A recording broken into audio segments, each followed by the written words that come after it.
Bienvenue dans Connexion francophone, Histoire croisée. Aujourd'hui, trois figures venues de trois îles, trois légendes et une même mémoire qui circulent. Le Soukounian, Mamandilo, la mère des eaux et grand-mère Calais. À première vue, rien ne les rapproche. Une créature nocturne des Antilles, une sirène héritée d'Afrique, une sorcière des hauteurs de la Réunion.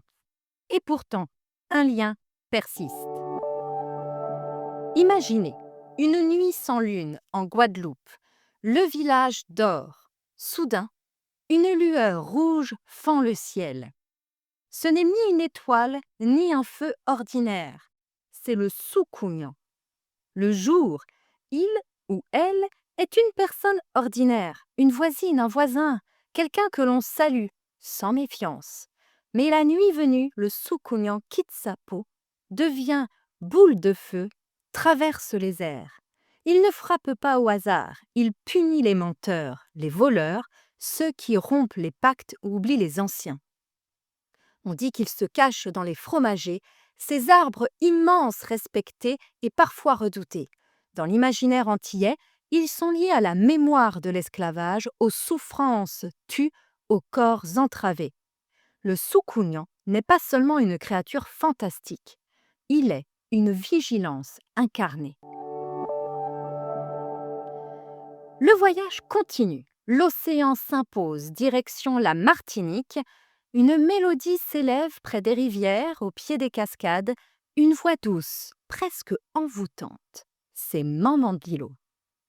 Avant d'être antillaise, elle était africaine, née sous le nom de Mamiwata. Elle a traversé l'Atlantique avec les esclaves. Avec eux, elle a changé de nom, de forme, de langue, mais pas de fonction. Mamandilo est ambivalente, elle protège et elle menace, elle promet richesse, fécondité, chance. Mais elle noie ceux qui trahissent leurs paroles, ceux qui oublient le respect dû aux forces invisibles. On l'invoque encore aujourd'hui là où l'eau murmure. Elle incarne une mémoire liquide, mouvante, profonde, impossible à enfermer. Puis le décor change brutalement. La Réunion, les ravines, la roche, le volcan. Un cri déchire la nuit. Minuit! C'est grand-mère Calais. Une vieille femme courbée, vêtue de haillons, surgissant dans les hauteurs. Les récits hésitent, esclaves punis, propriétaires cruels, figures inventées pour effrayer les enfants. Ce flou fait sa force. Elle rôde près du piton de la Fournaise, dans les lieux où les marrons se cachaient, pour fuir l'ordre colonial. Elle transforme les imprudents, fige le temps, rappelle que certains espaces ne se traversent pas sans conscience. Alors, quel est le lien entre ces trois figures? Premier lien, la mémoire qui résiste. Le Soukounian hante les fromagers, arbres de l'oubli forcé. Mamandilo traverse l'océan comme l'ont fait les esclaves. Grand-mère Calais veille sur les ravines, refuge de la fuite et de la survie.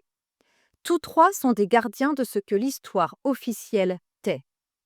Deuxième lien, la peur qui éduque. Ils ne sont pas là pour terroriser gratuitement. Ils rappellent les règles, les limites, la responsabilité. Ils punissent moins qu'ils ne révèlent. On pourrait alors faire circuler cette phrase comme un fil rouge. Révéler l'invisible par les peurs et les lieux. Le Soukounian montre ce que l'on cache sous sa peau. Mamandilo rappelle les promesses rompues.